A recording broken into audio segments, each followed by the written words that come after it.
too is really the eyes and ears on the ground for all of Palo Alto network. So we are the special forces unit, if you will, that really responds on the ground to all of our clients' situations. So oftentimes that's helping them in their worst day, everything from responding to breaches to doing the research and analysis on the front end to understand what cyber attackers are doing, and then threat hunting on nodes throughout the world to identify the latest and greatest attack patterns. Well, there were a number of big cyber attacks this year alone. Why do you think this is, and will they continue to escalate?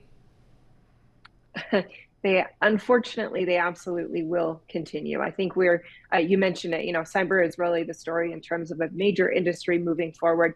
The reality is right now there's a lot of money to be made by attackers in the space. So what's happened is we have major geopolitical activity going on throughout the world, right? Every region from EMEA to certainly in the Asia Pacific rim as well. And so when you have that occurring, you oftentimes behind the scenes have nation state actors continuing to propagate activity even more. And so we're seeing that. What we're also seeing, though, is a combination of cyber criminals becoming more sophisticated.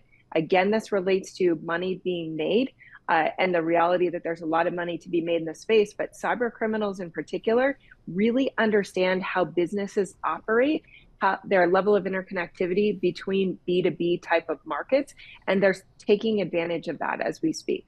So, in 2023, one of the investing drivers here was AI, artificial intelligence, and first time I kind of heard that, I was like, oh boy, you put AI together with criminals.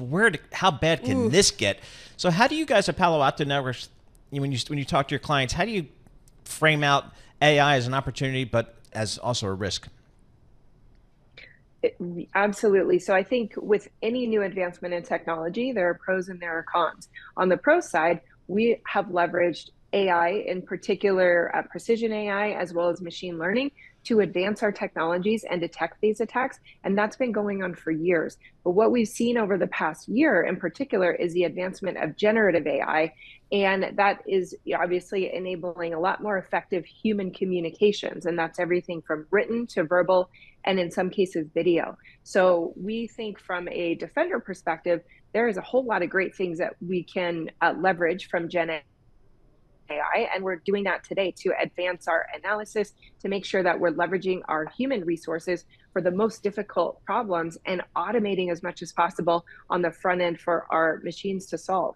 That said, the attackers are also doing something similarly. What we're seeing today is their use of heavy reliance on the communications piece. So whether that's in crafting spear phishing emails or communications on the written side, or in some cases, whether that's impersonating verbal communications to circumvent employee identity verification so that they can break into an environment.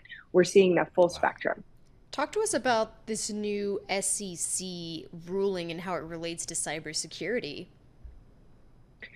Well, so we're seeing increased regulation across the board, right? So what we're looking at from the SEC is an emphasis for reporting from individual organizations.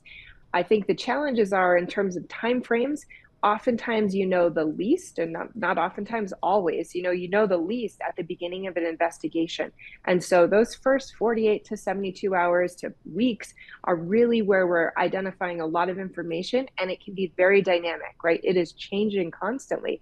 One thing that I think we're seeing that's really interesting coming from the SEC notification is the fact that attackers have now, and again, we're talking about cyber criminals, not nation state actors, at least not yet, but cyber criminals saying, well, hey, I'm going to use this to my advantage. And if I compromise an organization and they didn't report it yet, I'm going to let the SEC know, and I'm going to file a disclosure notification myself, which is causing, obviously even more headache around the notification challenges.